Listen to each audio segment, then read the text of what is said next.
All praise is to Allah, the Almighty, the Benevolent and Ever Merciful. Assalamu alaikum friends, welcome to Arif Homeschooling. I am again with you with my new video. In this video, we are going to discuss the difference between heat and temperature. So without wasting any time, let's start the video. If you are new on this channel, request to subscribe. Thank you so much. Heat and temperature. First, we see by definition. What is heat? It is the form of energy that transfer from one body to another body due to difference of temperature is known as heat. Heat हमारे पास एक energy की वो form है जो कि एक body से दूसरी बॉडी में ट्रांसफ़र होती है, क्योंकि उन दोनों में डिफरेंस होता है, डिफरेंस ऑफ एनर्जी होता है। उसको इक्विलिब्रियम पे ले जाने के लिए वो एनर्जी ट्रांसफ़र होती है, उसे कहा जाता है हीट। टेम्परेचर हमारे पास क्या होता है? Degree of hotness and coldness. किसी भी चीज़, कोई भी चीज़ कितनी गर्म है या वो कितनी ठंडी है। हमारे पास एक बहुत कॉन्सेप्ट फॉल्स है कि हम सिर्फ गर्म चीज़ को ही टेम्परेचर कहते हैं, बट ठंडी चीज़ को का जो होता है ना, कितनी डिग्री की वो किस डिग्री का वो कोल्ड है, उसे भी टेम्परेचर कहते हैं। डिग्री ऑफ हॉटनेस और coldness is known as temperature. Next है हमारे पास chemically definition, total kinetic energy of the molecules of substance. किसी भी मॉलिक्यूल्स की टोटल काइनेटिक एनर्जी जो कि एक सब्सटेंस में पाए जाते हैं, उन तमाम मॉलिक्यूल्स की टोटल काइनेटिक एनर्जी को भी हीट कहा जाता है। कैसे? जैसे कि ये एक सब्सटेंस है, इसमें 3 जो है स्मॉल मॉलिक्यूल्स हैं और 3 जो हैं बड़े मॉलिक्यूल्स हैं। मैं सपोज कर लूँ एक की हमारे पास, इन तमाम में से एक की 3 इलेक्ट्रॉन वोल्ट एनर्जी है। एक मॉलिक्यूल की हमारे पास 3 इलेक्ट्रॉन वोल्ट एनर्जी है। हमारे पास एक की एनर्जी 3 इलेक्ट्रॉन वोल्ट है, तो सबकी कितनी एनर्जी हो गई हमारे पास? 3 3 3 9 एंड 9 एंड 9 18। तो टोटल हमारे पास काइनेटिक एनर्जी क्या हो गई? 18 इलेक्ट्रॉन वोल्ट। तो ये 18 इलेक्ट्रॉन वोल्ट क्या है? इस सब्सटेंस की हीट है, क्योंकि ये total kinetic energy of the molecules of substance को भी हीट कहा जाता है। नेक्स्ट पॉइंट है average kinetic energy of the molecules of substance. Temperature है हमारे पास एवरेज काइनेटिक एनर्जी। यहाँ पे average kinetic energy of the molecule से क्या मुराद है? जैसे कि एक की एनर्जी हमने कहा 3 इलेक्ट्रॉन वोल्ट है, तो टोटल हमारे पास 18 है। एवरेज कैसे निकालते हैं? 18 इलेक्ट्रॉन वोल्ट को डिवाइड कर देंगे टोटल नंबर ऑफ मॉलिक्यूल से, 6 हैं, तो हमारे पास क्या आया? 6 1 जा 6 3 सा, तो हमारे पास एवरेज आ गई 3 इलेक्ट्रॉन वोल्ट।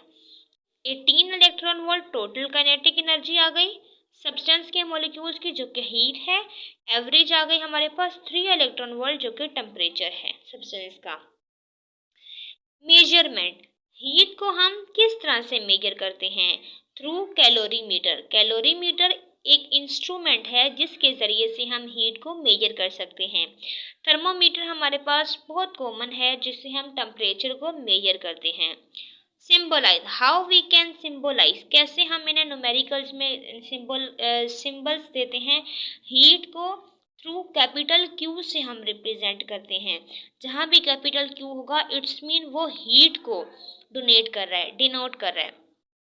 टेम्परेचर को कैपिटल टी से हम रिप्रेजेंट करते हैं। जहाँ पर भी कैपिटल टी होगा, इट्स मीन वो टेम्परेचर को रिप्रेजेंट कर रहा है। एसआई यूनिट्स की बात करते हैं। हीट की एसआई यूनिट हमारे पास है जूल, और टेम्परेचर का है हमारे पास केल्विन। जूल को हम सिंबल जे से भी रिप्रेजेंट करते हैं और केल्विन को के से भी रिप्रेजेंट करते हैं। 1 जूल किसके बराबर होता है? 1 joule is equal to 1 newton metre. कैसे? जूल जो है, जूल का वर्क का यूनिट भी जूल होता है और वर्क का फार्मूला क्या होता है? F.D। एफ फोर्स का यूनिट न्यूटन और D mean distance metre, newton metre. तो हमारे पास यहाँ पे 1 जूल बराबर हो गया 1 न्यूटन मीटर के। और न्यूटन किसके बराबर होता है? MA। फोर्स किसके बराबर होता है? MA। तो इस तरह M का यूनिट क्या हो गया? kg। और A का यूनिट क्या हो गया? मीटर पर सेकेंड। तो इन्हें रीअरेंज कर लेंगे।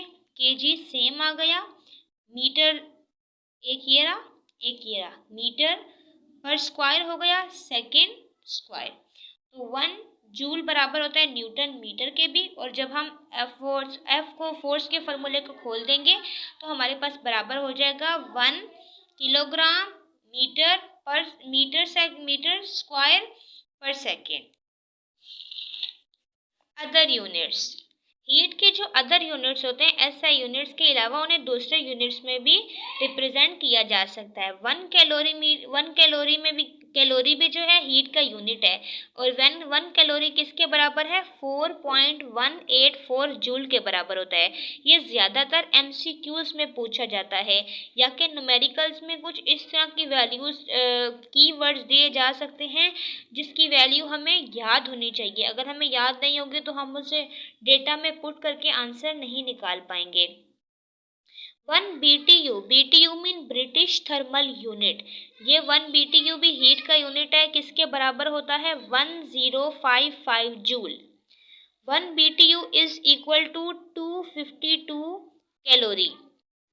252 कैलोरी के बराबर होता है। 1 kilowatt hour, KWH mean kilowatt hour, किसके बराबर होता है? 3.6 10 एक्सपोनेंट 6 जूल। 1 इलेक्ट्रॉन वोल्ट, ये भी एनर्जी का यूनिट है और ये किसके बराबर है? 1.6 एक्सपोनेंट -19 जूल।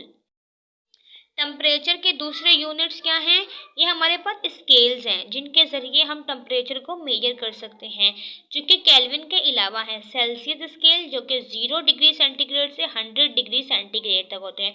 फ़ारेनहाइट स्केल जो कि हमारे पास 32 डिग्री सेंटीग्रेड से 212 डिग्री सेंटीग्रेड तक होते हैं, जिसमें 180 डिवीजन होते हैं। Thank you so much. I hope this will clear to you and your concept will be fine and clear. If you are new on this channel, request to like, share and subscribe. Keep watching. Thank you so much. Allah Hafiz.